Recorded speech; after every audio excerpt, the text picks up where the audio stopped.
Yeah, thanks for doing this. Let me Oh, open our it. pleasure. Okay, well, welcome everyone who is here and everyone kind of filtering in as I'm speaking. My name is Alexandra. I am a bookseller at Brookline Booksmith, which is physically located in Brookline, Massachusetts, although today we have come to you in your very own homes. Um, if you're familiar with our store, welcome back. You're, sorry, welcome back, and thank you for coming tonight. If this is the first time you're hearing about us, welcome. We're very happy to have all of you join our virtual community this evening, and we appreciate your support of the authors and of our independent bookstore through your purchases and your attendance and generally just being amazing and existing and being here. We thank you very much. So the chat and the question box are open, so feel free to make use of those throughout the event. Please note that Brookline Booksmith has a strict policy against abusive behavior and language, and at our discretion, any attendee can be removed from an event for partaking in such behavior. However, I know none of you would dream of doing that in a million years, so we're going to be fine, but just so you know. Okay, and then really quickly, I'm just going to, before I pass things off, I'll give a quick introduction to who you are here to listen to today, in case you didn't know. Um, so first up, we have Lara Ehrlich, who is the blue background, beautiful cerulean sort of color there, um, who is here to present Animal Wife. And we are also joined by Amy Shearn, who is here to present The Unseen City. And both authors are they've got their own little intro plan, so that's all I'm gonna say for now. I know you're all on the edge of your seats. So it is my pleasure to introduce them both tonight, and without further ado, Lara Ehrlich and Amy Shearn. Thank you so Yay. much. Thank you. It's so nice to pretend to be here with you. And at Brookline Booksmith, which is one of my favorite bookstores of all time. So thank you so much for having us, and to Amy for participating. And I Oh my think we're going to have a gosh. great night. Um, I agree. And thank you for inviting me. This is like your book launch week. It's a very exciting week. Yes, yes. And you're coming Um, up next, so we have a lot to talk about. I know uh you're like the baby who's born like 2 weeks before me. Hmm. So The big like sister. what is it like to lift up your head? I can't do that yet. Um, can I introduce you, Lara? Yes, you may. Let's talk about this beautiful book, which I didn't totally mean to match, but I like spiritually match it, so Well, it makes actually, and sense. my background sort of I matches know. Unseen City, so We're here we go. really good at this. Yeah, We should do this every day. absolutely. This book is so good. It's short stories. Okay, here's the official explanation of it. A girl born with feathers undertakes a quest for the mother who abandoned her. An indecisive woman drinks foresight only to become stymied by the futures branching before her. I feel that. A widow invites a bear to hibernate in her den. These are the stories of Animal Wife. Lara Ehrlich, right? Yes, Ooh, you got collection it. of stories about women's transformations from girls into wives, mothers, and monsters. So good. Many of these stories have been published in literary magazines, including Friction, Hunger Mountain, and Story Quarterly, and Lara's work has been recognized by many awards and fellowships. Most recently, Animal Wife received Red Hen Press's Fiction Award, judged by New York Times bestselling author Anne Hood. I'm obsessed with her and not at all Me too. jealous that she loves you so much. She called the collection sensual and intelligent with gorgeous prose. Cosign. Animal Wife, which launched on Tuesday, has been praised as remarkable by LitHub, who said the collection is a standout and a season full of amazing new releases. Lara recently moved from Boston, where she was editor at Boston University, and now lives in Connecticut with her husband and 4-year-old daughter. And you live in Mystic, right? I do live in Mystic. Yes. How magical to live in a place called Mystic. I just Yes. want to say It's where I grew up, so it probably has a lot to do with my stories. everything makes sense now. I Exactly. get it. Yeah. And now I will Yeah. introduce you, but first I will say hello to that 4-year-old daughter who's watching at home. Hi, Emmy. Oh, Hi. that's so cute. So I'm going to introduce you now. Unseen City is a multi-generational portrait of New York and the unexpected connections between a lonely Brooklyn librarian, a widower returning to his roots, and a ghost still lingering in a home that was once part of an activist-founded farming settlement. Like the ghosts who inhabit its pages, the novel lingers long after you've put it down, says Kirkus Reviews in a glowing review. Coming from Red Hen Press, the same publisher, on September 29th, Unseen City has been called luminous by Publishers Weekly and a smart, sly, modern fable by Forward Reviews. At its heart, this book is an exploration of what home is, how we live with loss, who belongs in the city and to whom the city belongs, and the impossibilities and power of love. Amy is also the author of the novels The Mermaid of Brooklyn and How Far is the Ocean from Here. She is senior editor at Forge and a fiction editor at Joyland magazine, and her work has appeared in the New York Times, Slate, and elsewhere. She has an MFA from the University of Minnesota and lives in Brooklyn with her 2 children. And you can find Amy at amyshearnwrites.com or at Amy Shearn. And we'll put our websites in the chat in a moment. But first, Lara, you totally took my bio and zhuzhed it up. You made it sound so fancy. Good job. The editing skills for oh you there. God. It didn't need much zhuzhing though. There was some zhuzhing and I appreciate it. Absolutely. And we both appeared to our conversation with drink in hand. So before we do anything else, let's Hey, it's been a week. It's been a week and I'm glad to be here with you if I could figure out how to position the drink. Okay. It looks to me like we're cheersing. Cheers. Hey, we're all still here today. And thank you all for joining us. I see some people already in the chat. Please feel free to talk with us throughout the event. Ask questions and we'll weave them into the conversation as we're able. And then we'll leave some time at the end for questions that didn't get addressed in the conversation. So let's see, what were we going to start with here? We were going to start by talking about the publishing process and launching books during this strange time of a global pandemic. But first, Amy, I'm going to turn it to you to tell us about your journey to Red Hen Press and this book, and then we'll do the same for me. Interesting. Yeah, it's been a journey. This is my 3rd novel and my 3rd publishing house, and and it's been a whole long journey throughout the world of novel publishing. And I don't want to say that I'm responsible for all these horrible things, but something horrible seems to happen every time I publish a book. My first book was published in 2008. And then, 2 seconds later, the entire economy collapsed, and the imprint, I was published by an imprint of Crown, which was part of Random House, and then it folded, and it's just been there's always something. It's just publishing. There's always something. The editor leaves, your book gets orphaned. But I always, it's been interesting, my first 2 books were published with kind of big 5 publishers, but I was kind of really thought of myself as a small press literary writer. That's the kind of stuff I usually really love to read, and it made so much sense to me when this book, it took 5 years to research and write, and then this whole thing, my agent and I broke up. I met a new agent. Things are so much better now. And Red Hen Press, I feel is the most perfect home for it that I can imagine. And it's been so, it's just so different. It's like being welcomed into a family. And you're I feel we're a cohort of Red Hen Press 2020 authors. Everyone's so supportive of each other. And honestly, every single Red Hen Press book I have read, I totally love, and I'm oh, I wish I'd written that, which is the best kind of feeling.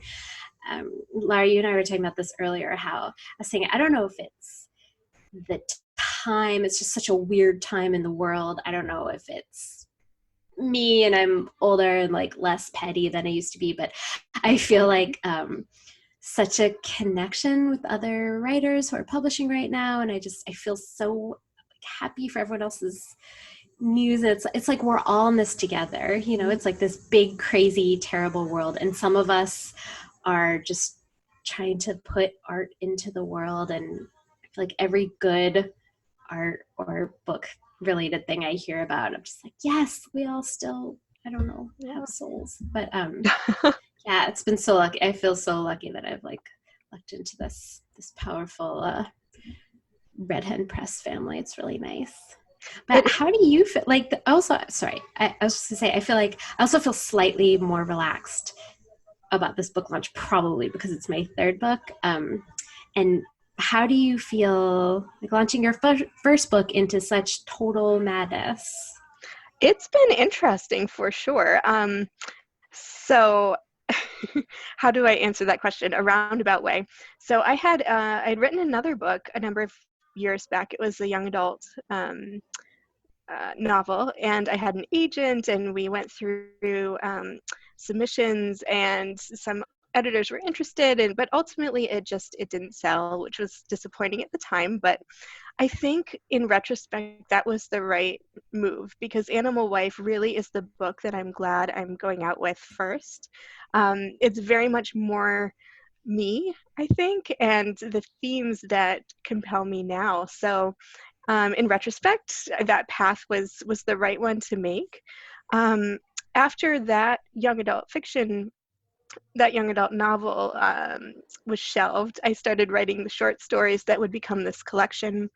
And as you probably know, and we'll talk about this too, we hinted at it in our phone call earlier today, that you're writing short stories now.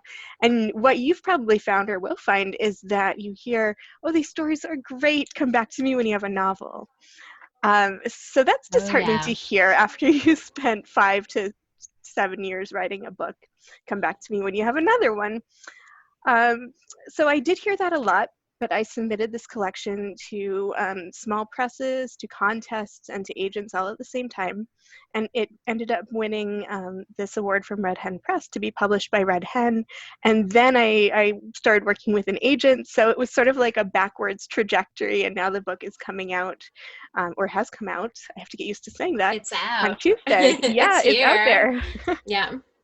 So it feels weird that it's happening now during a pandemic, but in some ways, although I'm disappointed I don't get to see people in person, it's been nice to see all of these people, as we're seeing now in the chat function, from all over, who can join together as we wouldn't be able to do in person.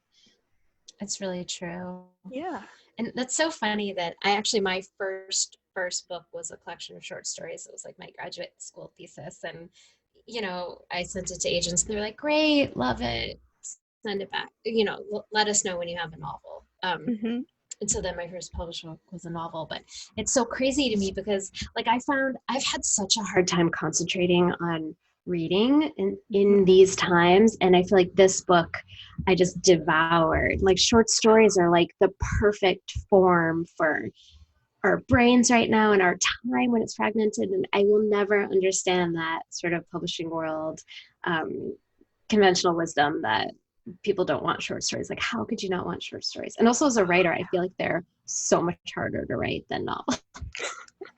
I'm sure there's debate about harder. That. They are hard. They are harder than they might seem. Yeah. I know. I think so. Next, we were going to have one of us read. Was it me or you? You should read. Okay, so I will read for a few minutes. Okay, I'll read the whole book, and we'll good. sign off at midnight. No, I'll read just a few pages of one story, and then we'll continue the conversation. And then in a little while, we'll have Amy read as well, so that everyone gets a taste of both books.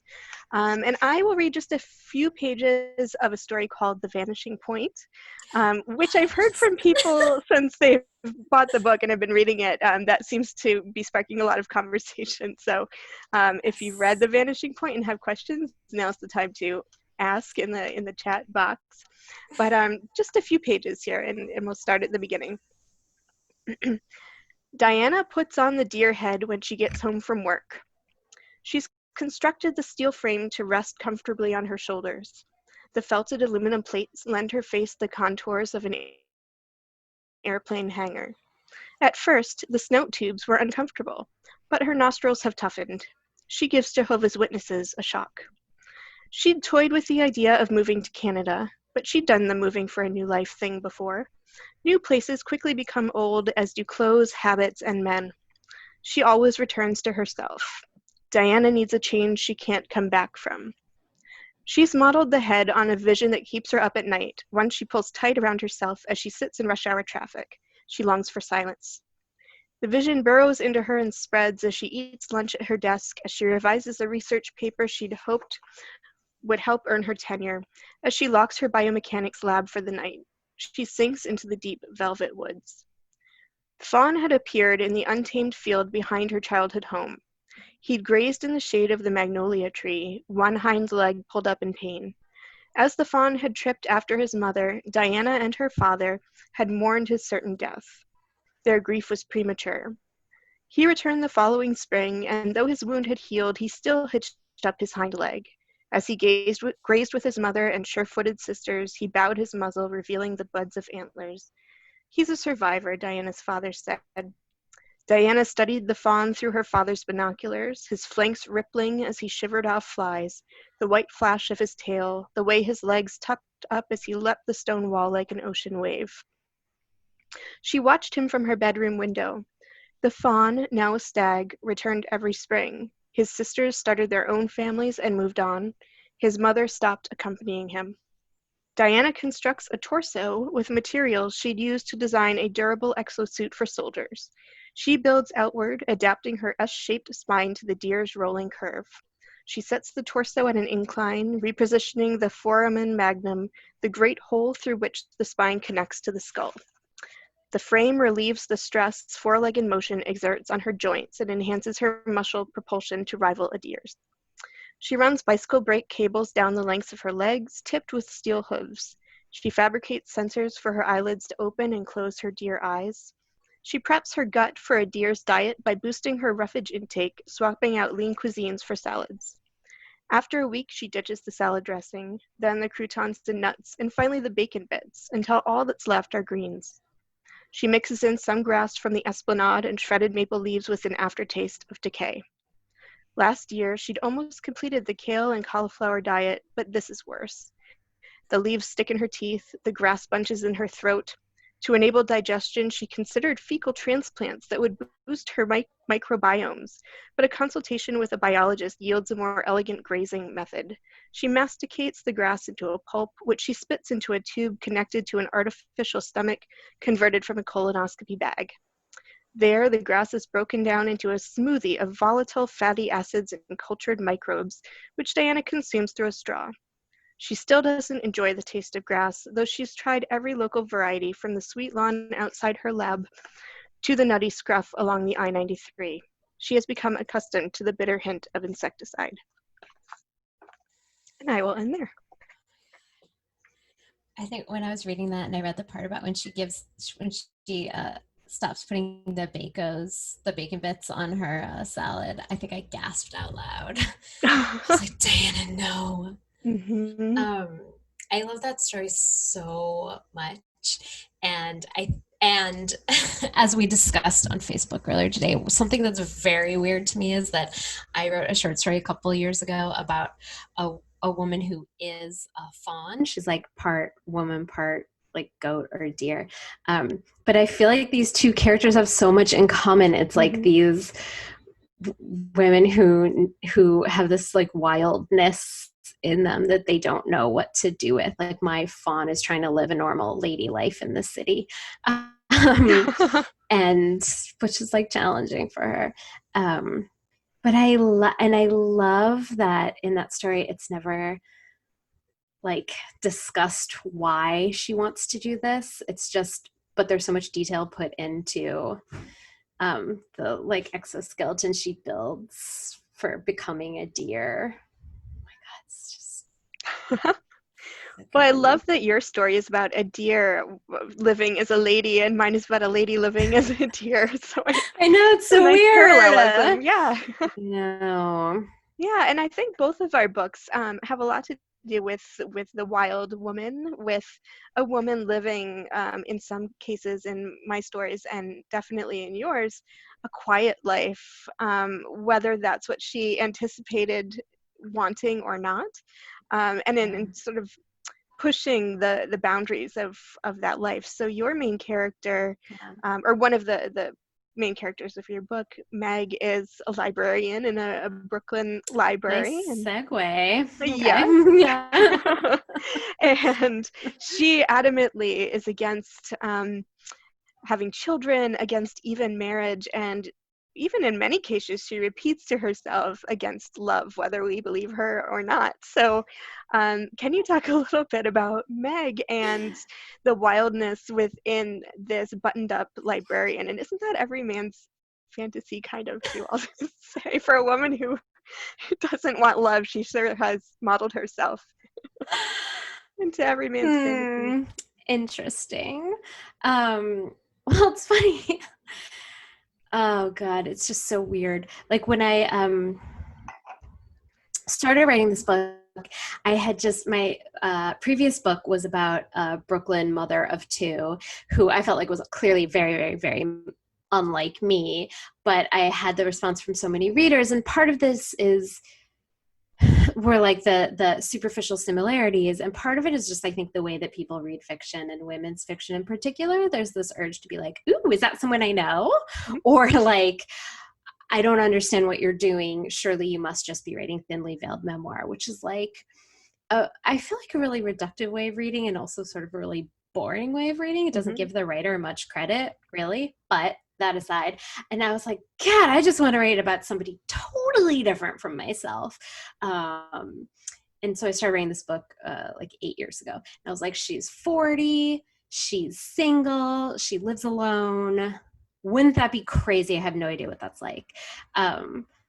So I'm 40 now. I'm divorced, so half the time I do live alone. And it's just so weird. It's like the things that you, like, writing is really weird. I keep saying my next character, I'm going to write about someone who's like independently wealthy, in super good shape. Like, as long as you might accidentally write your future into existence. Absolutely. Why not give it a shot? I don't know. But I was thinking a lot about how like everybody kind of like, I feel like in sort of contemporary American culture, like wants women to be mothers and gives them all sorts of credit for being mothers. Like I remember being stopped, I have a son and a daughter, and I remember being stopped in a grocery store by a stranger who like looked at my kids in the little grocery cart and was like, oh, 2 children, 1 boy, 1 girl. Good job. And I was like so horrified by this like random stranger's assessment of how I had succeeded in life as a woman. But there's this urge to like, it's like, okay, we want women to be mothers. But then also, as the pandemic is completely laid bare, I think we also, in contemporary America, do not make it easy for anyone to be a mother, whether they're have resources, don't have resources, are partnered, are not partnered. We don't make it easy. And then if a mother wants to do anything in addition to having children, like I feel like we're seeing this sort of just in the discourse right now when people are like, wow, it's really hard to parent and work full time in a pandemic. And then the rest of Twitter is like, how dare you? Don't you love your children? It's like, it's like we can't allow women to have many different facets of themselves. So I kept thinking like, how would I feel if I had never had kids? Or how do women feel when they have chosen not to have kids, and they're trying to look for some other way to make a life with meaning? And I feel like that's something that so many of us are doing, is trying to all the sort of, a lot of the old kind of markers of meaning have been stripped away, and it's like we're left to sort of figure it out ourselves as we go. And it's like, so how do you make a meaningful life? Is it this or is it this? Can you do both? Can you do one or the other? And yeah, so I don't know. No, it's true. It's that myth of having it all. And in many ways, I'm so grateful that supposedly we can have it all now, and it's encouraged and accepted that women have careers and that we can be mothers and that we can have passions. But in other ways, it's truly impossible to do all of those things at once, to have it all at the same time. That's right. And you're always or at least I always feel as though I'm failing at something. Totally. Yeah. You might be 100% here, but definitely a 20% down there. So yeah, I was thinking about that a lot reading your book, because there's so many women who are like, I gotta get out of here, in a way that I feel like that's something that it's like a conversation that mothers, I think, especially of very young children, have amongst themselves, but it's private, because it's so fraught, and people misinterpret it in so many ways. But I love in this book, there's like the woman who just drives. What's that story? Burn rubber. Yes, she just keeps driving, and like wait, have you ever read the book Norma Jean Termite Queen? No, but that sounds interesting. You have to read it. It's this amazing, like, furious 1970s novel by this woman, Sheila Ballantyne, about a mother who wants to be creative, is not being creative, and is losing her shit. But she does a similar thing where she'll just get in the car and drive and be like, I don't know, I just have to drive. I just have to go away. And I feel like that's so intense. And in the story Kite, there's a like flash fiction story where a mother is like, I just need to like get away from this word mom, I think it is. But yeah. No, I mean, did you write these all at once? Like, no. Were you like, I'm going to write some books about womanhood? Here we go. No, that's a good question. Really? Not at all. The first one I wrote in the collection was Animal Wife. It's the title story, the first one in the collection. Yeah. And you can tell it's much more YA leaning. It's definitely not young adult fiction, but it's about a young protagonist, and it's from her perspective. And then the next few stories I wrote were probably the next few stories in the collection that are also from young protagonists' point of view, and this journey of growing up and going from girl to woman, crossing that threshold. And then as I grew up, I guess, and started considering motherhood myself, I really became more interested in that transition from individual to motherhood, to being labeled mother, to hosting another being within your own body and then your own life, and what that transition would be like. And of course, I had no frame of reference for that. So a lot of those middle stories were born of sort of worst case scenarios and fear. The one of the mother just becoming psychologically trapped in her car that we were just talking about was very much what would happen if I lost myself and needed to escape, but there's something sort of holding me back. And so you just keep trying to drive somewhere, but finding yourself back in your own neighborhood and unable to both escape or go home. And so what would that kind of be like? And Kite the same way. And I think then as I became a mother, became pregnant and looked toward motherhood, the stories changed again, and those you find toward the end of the collection about women whose children are grown and who have left home, and then thinking ahead to what that would be like if what's left of you. What is your identity once your children are no longer there? Have you managed to retain your selfhood, or did you lose yourself in that process? So just grappling with a lot of these issues. And like you said, I think it is still sort of a taboo to think of a mother leaving her children, or being dissatisfied or discontent, or afraid of family and wifehood and motherhood. But it's very real, and I know every mother I've spoken to has been grappling with that. Or even just feeling like, even just feeling like, I love my children so much. I love being a mom. I want to be the best mom I can. And also there's other stuff that I'm doing and other things I want to do. There's this great, I'm looking for it. I think I wrote it down.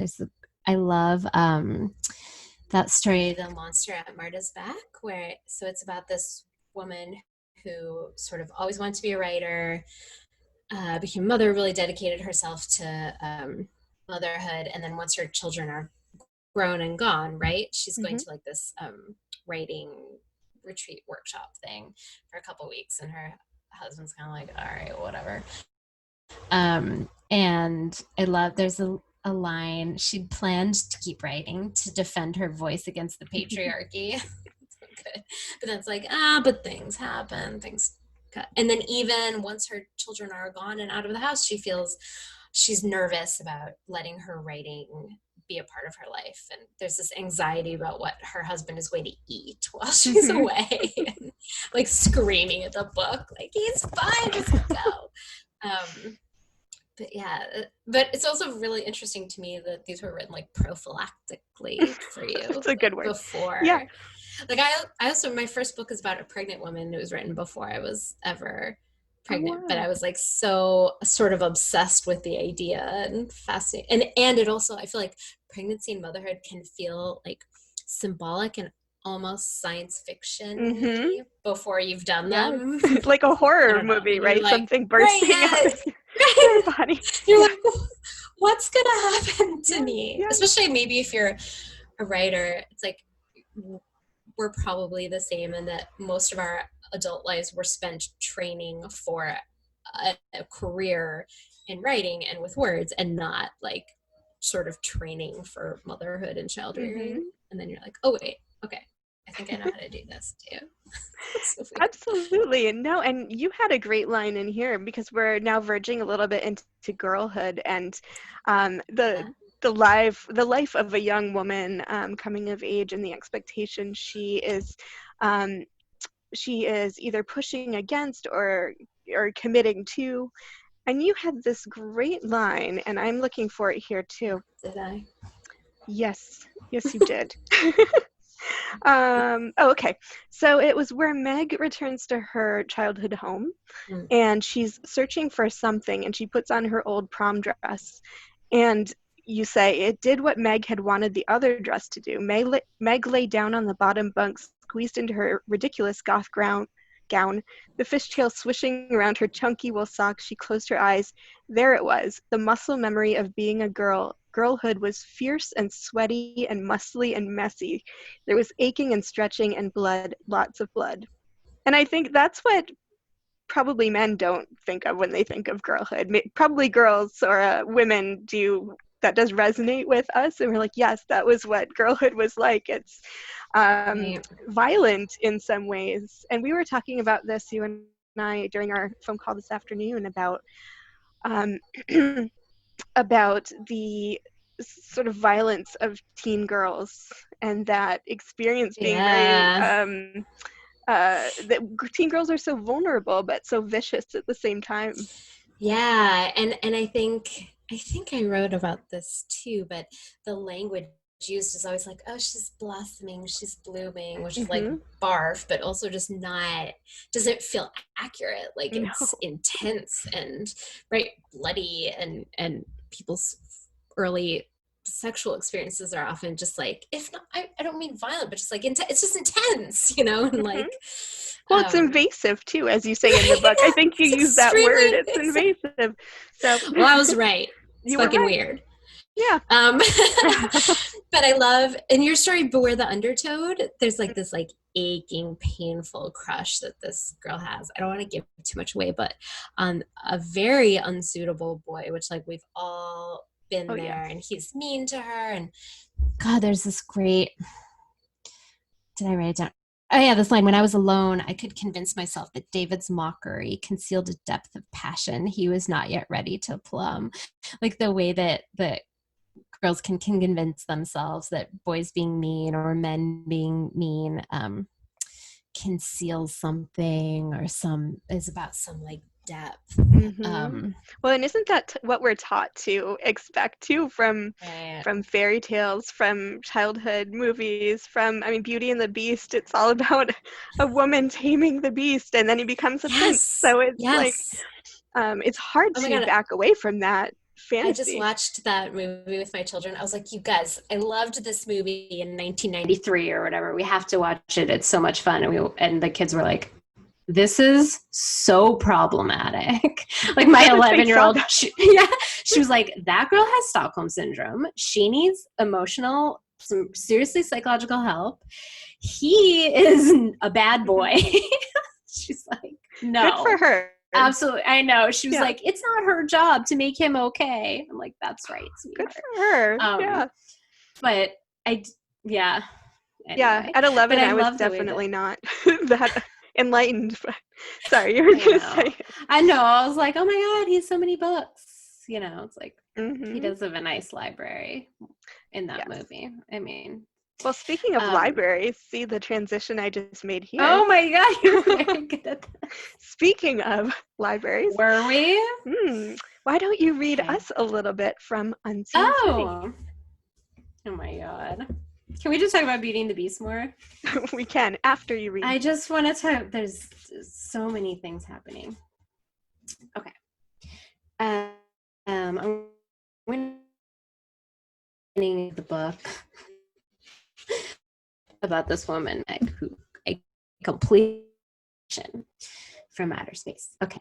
There once was a woman named Meg Reese. Haunted houses.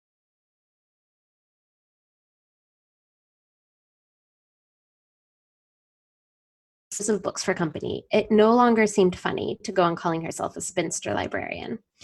Not that anyone said spinster in 21st century New York City, except for Meg herself. And she said it ironically, the same way she ironically cultivated the silver streak in her hair, which she felt lent her the air of an otherworldly eccentric until the aforementioned birthday, at which point the loss of pigment promptly ceased to seem intentional. Above all, Meg wanted the map of her life to be intentionally plotted, a course charted by her and her alone. But at 40, it was too late to turn back. A hairstyle change would only attract the attention of nosy relatives, certain it signaled love or other retrograde improvements. And so she kept the piebald bun coiled around a number 2 pencil, which recalled to her the quiet pleasures of standardized tests. Equally symbolic was her bicycle, with its Wicked Witch of the West basket. The bicycle itself a rickety secondhand number. Meg had gotten good at riding while wearing the ankle-length skirts she wore, not in an orthodox or even Amish way, but mostly for the swishy acoustics. Weaving in and out of traffic entirely without imagining her body crushed by a box truck. She almost never thought about that at all anymore. The librarian in her knew that no story was only one story. Yes, it was true that her cat was named Virginia Woolf, and yes, she knew that Wolf was misspelled 1-O. It was meant to be a joke, and it was, actually, when you thought about it, quite witty. Not that anyone ever did seem to think about it much. July's chess master had critiqued the name in a fit of postcoital persnicketyness, a tendency augured by his precise sexual gambits, positing that since wolves were canines, it would be a funnier name for a dog. But Meg Reese didn't like dogs, nor did she lead a life conducive to needy creatures, and thus hadn't seen the chess master since. Her younger brother James, on the other hand, owned a beagle that took Prozac, which was all anyone needed to know about that. I'll leave off there. My kids, thank you. My kids started reading this. They were looking for all the swears. They were like, "Oh, look, I found another swear," and my daughter was like, "This character is totally different from you because you're allergic to cats, and you would never have a cat." So That's the only difference. I mean, that's really true. So I have a really good imagination. Oh, I love this book. I love your prose too. I was telling you earlier, I underlined half of this book. Oh, that's so nice. Thank for anyone you. who has not read this yet, you are in for a treat. I read this all in one day. I won't tell you which day I read it in, but I read it all in one long day. ago. Long ago. Different world. Absolutely. But something I wanted to ask you about that really struck me was the setting as a character. So your book takes place in, as you said, Brooklyn. The city is a huge character in this book. The history of a specific neighborhood, particularly, and then even more narrowerly, even more specifically than that. More specifically, a certain house within that neighborhood becomes a big character in the book. So can we talk a little bit about place as character and then specifically as houses as characters? Yeah, good question. It's funny when a couple of things were kind of like coalescing in my brain as I started writing this book. And like on the simplest level, my husband at the time and I were looking for a house. We were like, maybe we can buy a house in Brooklyn, which was one of those things where, 2 months later we were like, LOL. It turns out the people we knew who also work in media and bought houses like didn't really buy a house. I get it. Yeah, that's what we found in Boston. I was No like, people offense have to houses. Boston. This is a thing. And then, our price range was like, houses that literally looked like a murder had taken place 1 minute before we walked in. So it was a lot of like looking in very unstaged houses and thinking a lot about how the people shape houses and the imprints that people leave in their houses, and also like what it would mean, how sort of gentrifying a neighborhood is like a form of haunting, like what it would mean for us to move into some foreclosed house and be like, oh hey, we're here, where's the coffee shop, and like it's like a horror story. We're the horror story. And yeah, and so I was thinking about that and thinking about houses and homes and like where you live your life. And I always knew I had this idea that I wanted to dig into like the history of Brooklyn, and then found, as every historian already knew, that you really can't even like scratch the surface of the history of Brooklyn or New York City or America without getting to a story about race and racism and racial violence. So then I had this sort of period of reckoning with myself, which was like, am I gonna write at all about race and racism as a white person who wants to hear that? I ended up feeling like, okay, even if this book doesn't get published, this is going to be a really good exercise for myself in sort of radical empathy and like digging into a part of history that's uncomfortable and that is going to make me uncomfortable and that I'm complicit in. So I ended up, and my research, I ended up discovering this history of part of Brooklyn, which was totally unknown to me, and I think is unknown to a lot of people in New York, and especially white people, of this sort of like utopian farming village called Weeksville that was free landowning African Americans living in farming, and they had like schools and a newspaper and this whole like little society in what is now Brooklyn, and it just kind of got subsumed into the city, but then was later kind of discovered and identified. And this sort of like hidden history seemed so interesting to me. And it was all these farmhouses, and that's how it was identified, and sort of they've been like renovated, and you can visit them now, and visit the Weeksville Heritage Center, send them your money, etc. So I ended up thinking like, how is that layer of history connected to like the gentrification of Brooklyn that's going on now? And how is that connected to the way we kind of all haunt every space that we live in? Yeah. Yeah, it's and I very still don't own a Stephen house. King. No. So there you go. Oh, yeah. I didn't either until a year ago when we moved to Connecticut and found much more reasonable pricing. Maybe I need to come to Mystic. You need to come to Mystic, yes. It's just like the movie Mystic Pizza, right? All the time. Pretty Julia much. Roberts. Mm-hmm. Got it. Yep, my sister likes to say that Julia Roberts stole my part in Mystic Pizza. This is a total aside, because I had a babysitter who took me and my sister to the casting for Mystic Pizza. I don't know why. I think she was that's a good babysitter. She's a good babysitter, and I guess they liked me for the little girl part in that movie. And then it went to someone else. But apparently that was my brush with fame, and it's the only brush with being on camera I've had until now, today. Which is probably a good thing.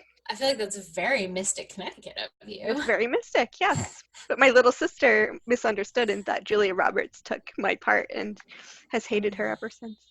Yeah, I do too now, out of solidarity. Yes, thank you. Could have been you. Could have been me. That was a total aside. Anyway, but getting back to sense of place and houses. Yes. Oh, I was going to say it's very Stephen King of you, I think.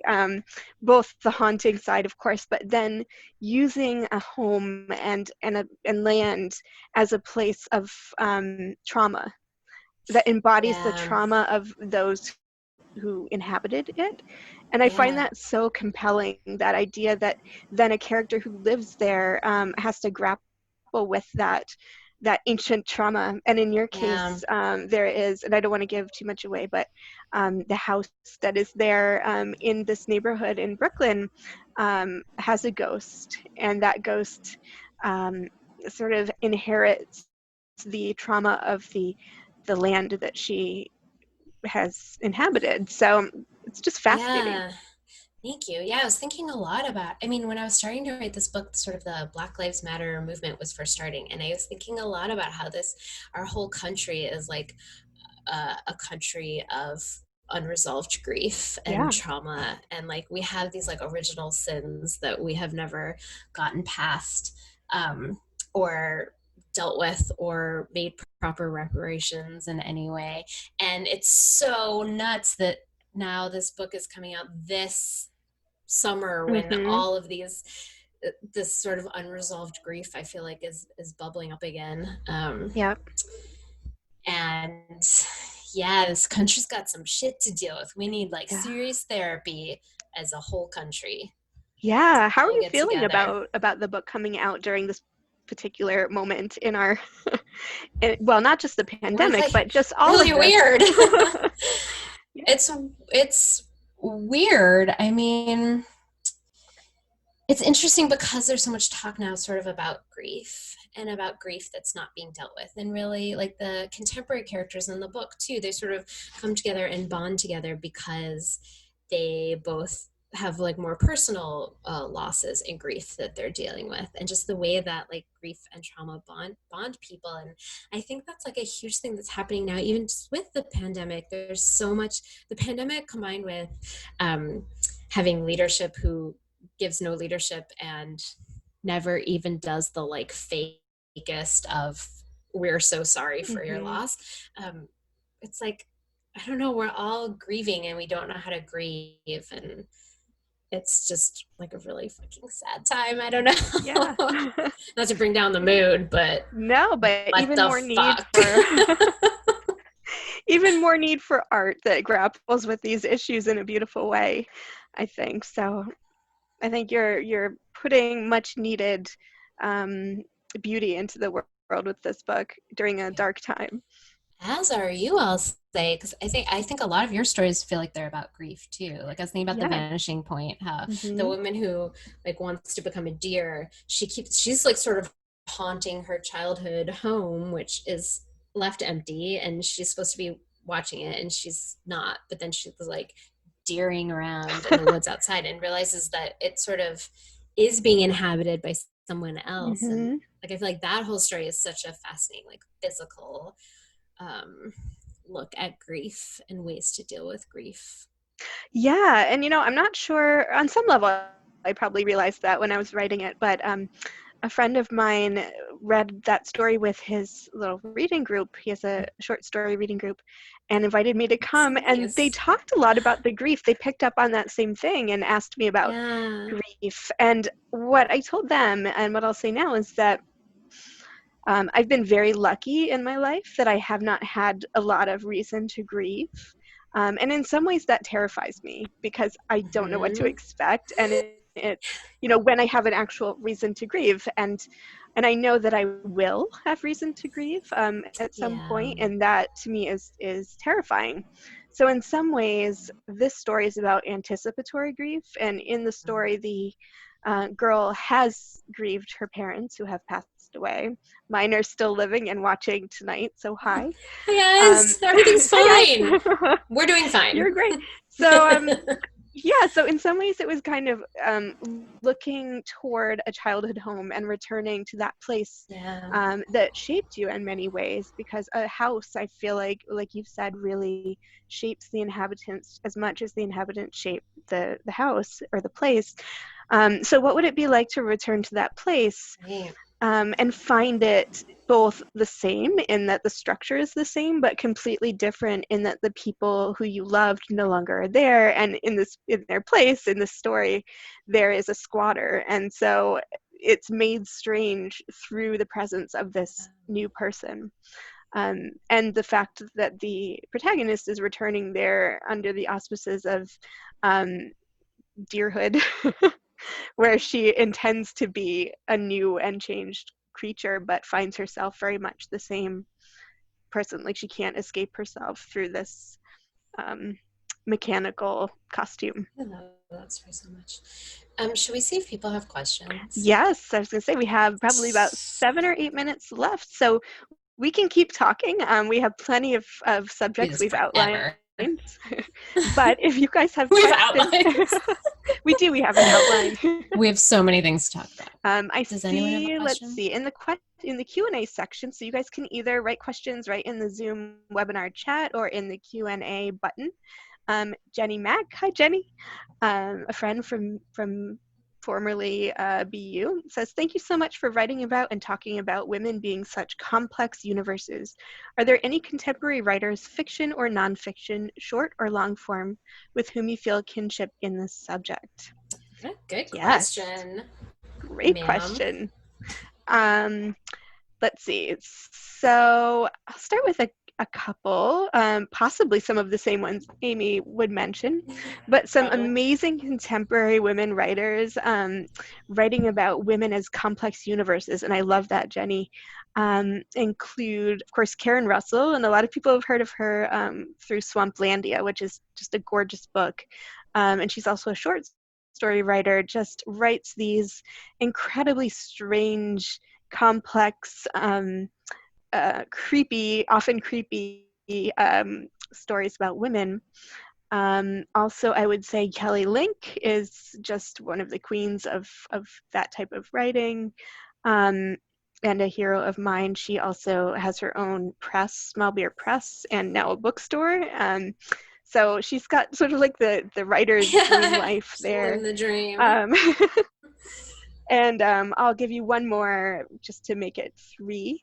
I'm also a big fan of Elizabeth Mccracken, who's another BU alum, whose books actually remind me, she and Amy have a lot of crossover there with love of libraries. Thank you. No, totally, like strong and nice. strange and unusual.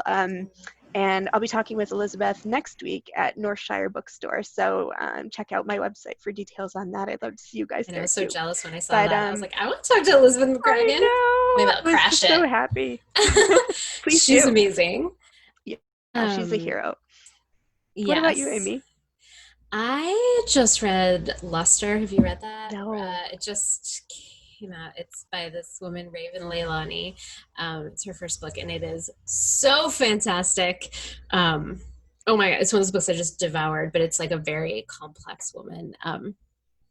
And it's like a very like sexy book, but also just like a totally bizarre book. That's a great one. Mm-hmm. I'm like reaching for, like, I want to show you, like, we're on Reading Rainbow. Oh, I know. The Secret Lives of Church Ladies. I just started, but you should totally read it, Lara. It's short stories by someone Disha Philia, and it's these really like complex, fascinating women. Also a lot of sex in that book.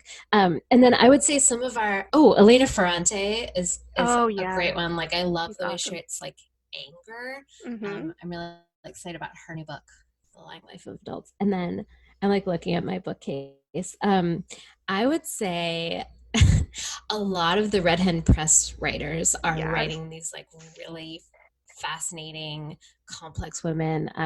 Melanie Conroy Goldman. Mm-hmm. Goldman. I always say her name wrong because like there's so many names. Her book, The Lakely World, has this like really fascinating female character. Chelsea Catherine's book, The Summer of the Cicadas, has like a really complex character. I feel like Red Hen Press is like, it's like the home for writers who every other editor has been like, I don't know if they're likable enough. Yes, isn't that a horrible critique? Red Press is like, Red Hen Press is like, complex women? Yes, please. Yes. And we'll give a little plug too for the panel we're doing later. I'm so excited about that. Me too. Yeah, so all the fall women writers from Red Hen, we're all going to be talking together. I feel like it's in October, but I'll put the link to that that virtual event in the chat in a second too. In the meantime, I have a question here from Cindy Buccini. Hello, Cindy. I miss you. And I will answer it first. and then see if Amy also, if it resonates with you. So you're saying, Cindy, thanks to you both for the fascinating conversation. Can you please talk about the influence of fairy tales on you and your writing?